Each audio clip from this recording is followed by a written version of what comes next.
定会亲手杀了你。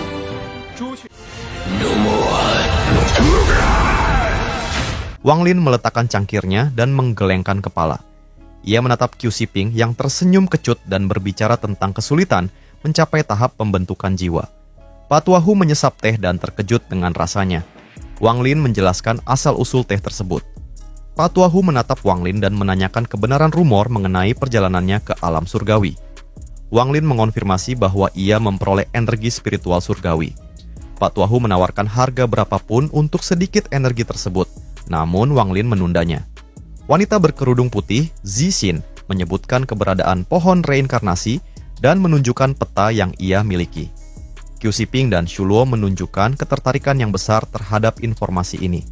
Wang Lin tetap tenang meskipun mendengar tentang pohon reinkarnasi. Zixin terkejut melihat ekspresi Wang Lin yang tidak berubah. Pak Tuahu mengamati reaksi Wang Lin dan mulai percaya pada rumor tentangnya. Zixin menjelaskan manfaat pohon reinkarnasi bagi kultivator tahap pembentukan jiwa. Wang Lin menepis kegunaan pohon tersebut baginya dan menduga bahwa Pak Tuahu memiliki tujuan lain. Pak Tuahu tertawa dan akhirnya mengakui bahwa yang ia cari adalah buah reinkarnasi. Wang Lin mulai tertarik ketika mendengar tentang buah reinkarnasi. Ia mengonfirmasi ciri-ciri buah tersebut. Pak Tuahu menjelaskan bahwa buah ini dapat meningkatkan peluang mencapai tahap transformasi jiwa hingga 30%. Wang Lin mengenang ingatan dewa kuno tentang pembersihan tubuh dan manfaat buah tertentu bagi dewa kuno muda. Ia menyadari bahwa buah reinkarnasi bisa sangat berguna bagi tubuh aslinya. Pak Tuahu menjelaskan bahaya makam abadi, termasuk keberadaan suku biadab yang bertahan di sana setelah peperangan dengan Suzaku.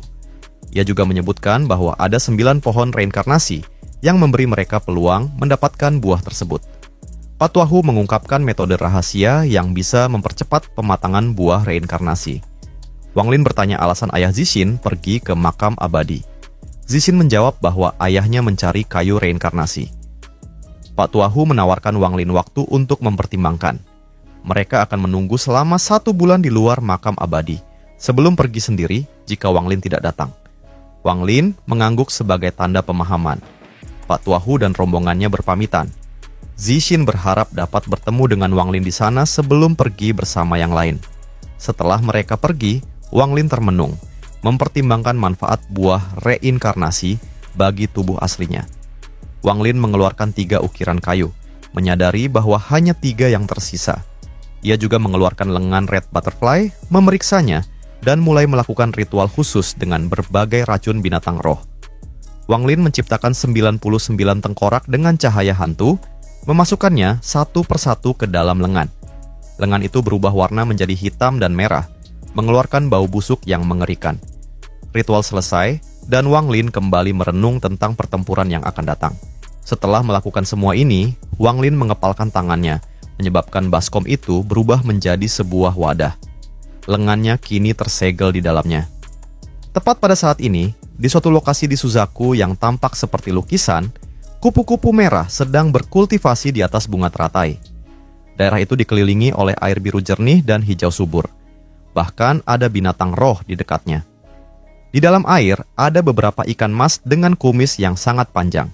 Mata mereka menunjukkan kehidupan. Mereka jelas telah memperoleh kecerdasan. Kupu-kupu merah mengenakan jubah merah, hanya lengan kanannya yang kosong. Seorang pria setengah baya yang sangat tampan, sedang duduk di atas bunga teratai menghadapnya. Dia menatap kupu-kupu merah dengan penuh kelembutan di matanya dan berkata, "Adi magang junior kupu-kupu merah, aku telah memberimu roh laut timur yang akan menumbuhkan kembali lenganmu. Mengapa kamu belum menggunakannya?" Kupu-kupu merah membuka matanya dan menjawab dengan dingin, "Setiap kali aku melihat lengan bajuku yang kosong, keinginanku untuk membunuh Cheng Niu semakin kuat. Sampai aku membunuhnya, lenganku akan tetap hilang. Kakak magang senior, jangan mencoba mengubah pikiranku. Cheng Niu." Sedikit niat membunuh terpancar di mata pria paruh baya itu. Cheng Niu ingin menghancurkan hati Daoku.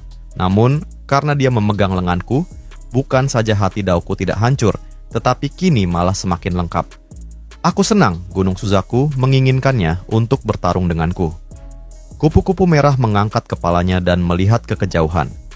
Hehe, kalau bukan karena Gunung Suzaku, aku pasti sudah keluar dan menangkap Cheng Niu untuk dibunuh oleh adik magang junior. Mata pria paruh baya itu berbinar. Kupu-kupu merah hendak berbicara ketika ekspresinya tiba-tiba berubah. Garis hitam dengan sedikit warna merah muncul di dahinya dan menyebar dengan cepat.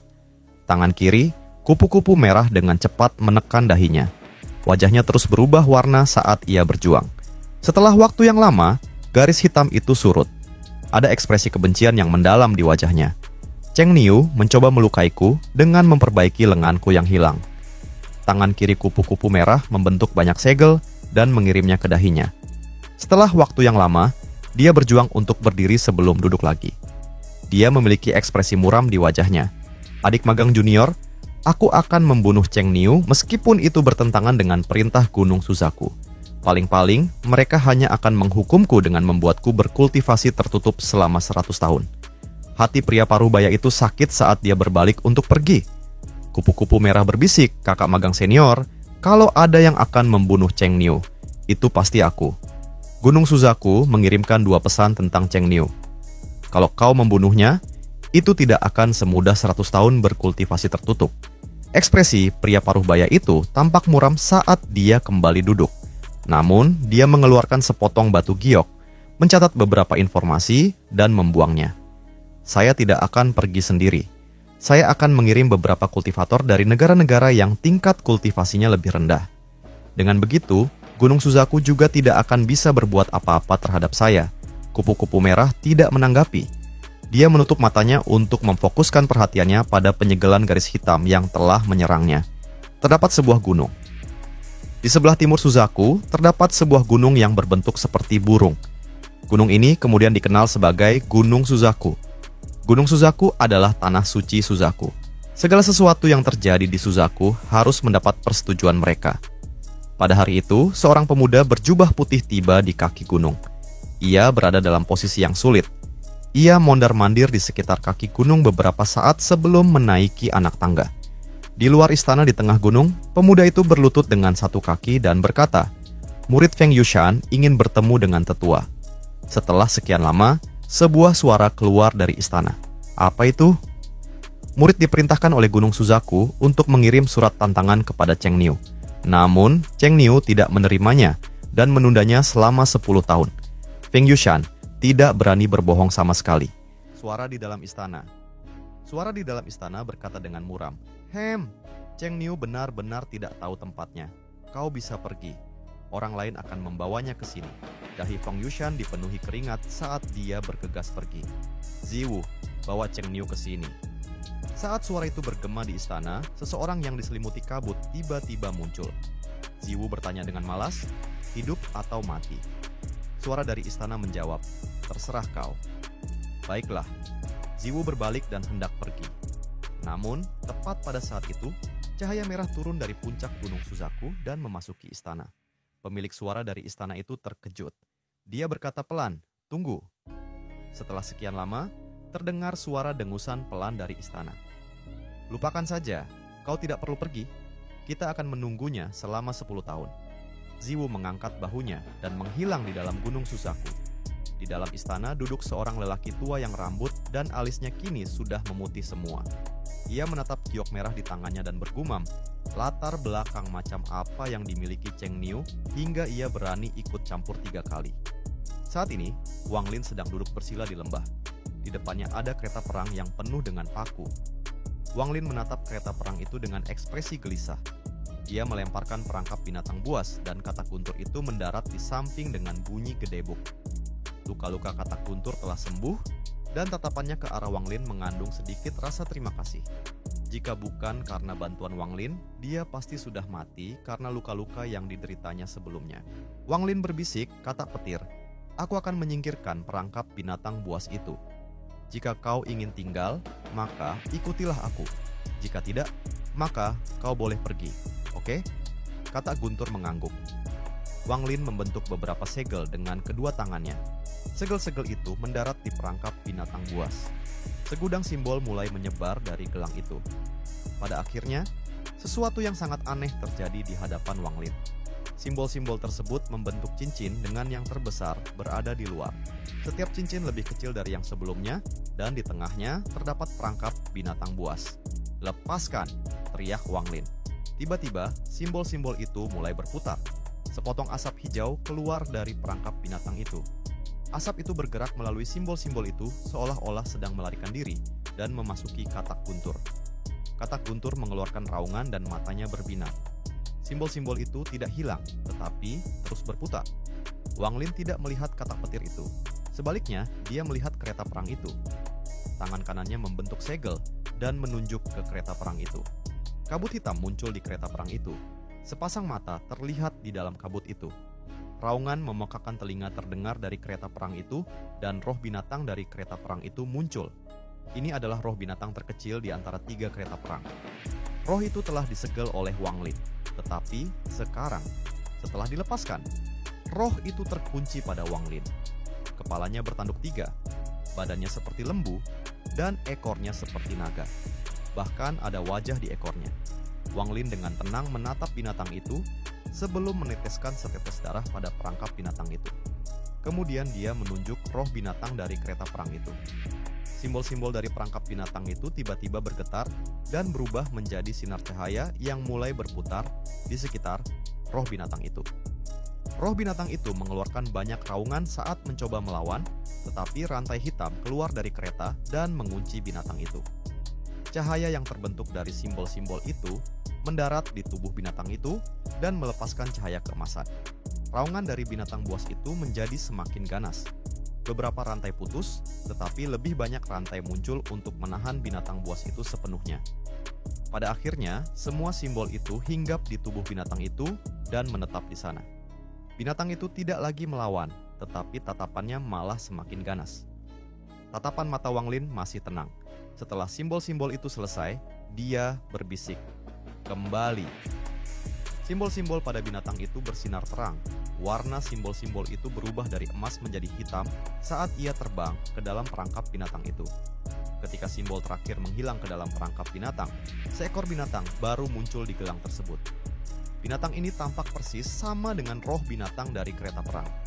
Pada saat yang sama, kereta perang berubah menjadi sinar cahaya hitam dan menghilang ke dalam perangkap binatang buas. Wang Lin menarik napas dalam-dalam sebelum menepuk tas penyimpanannya dan meletakkan 8 batu roh berkualitas tinggi di sekelilingnya. Perangkap binatang itu dengan cepat terbang ke arahnya dan melilit pergelangan tangan kanannya. Kekuatan yang tak terhitung jumlahnya lebih kuat daripada yang dialaminya dengan katak guntur tiba-tiba mulai menghabiskan energi spiritualnya. Tubuh Wang Lin segera mulai menyusut dan dia mulai berubah menjadi mumi. Namun, matanya masih jernih.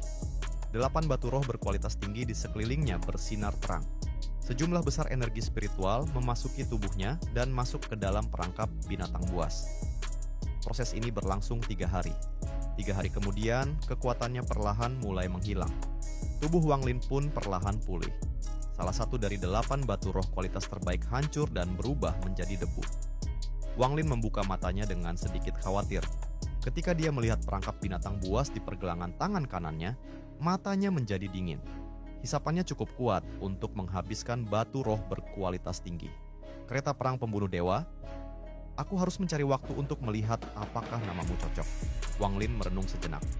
Dia tidak menyimpan 7 batu roh berkualitas tinggi itu, tetapi menyimpannya. Dari apa yang dia ketahui tentang perangkap binatang itu, perangkap itu kemungkinan akan menyedot energi spiritual darinya setelah setiap kali digunakan. Akan lebih baik untuk menyimpan batu roh itu untuk berjaga-jaga. Wang Lin menyentuh perangkap binatang buas itu, lalu berdiri dan menatap katak guntur itu. Selama 3 hari ini, katak guntur itu tidak bergerak sama sekali. Ia telah menjaga Wang Lin sepanjang waktu.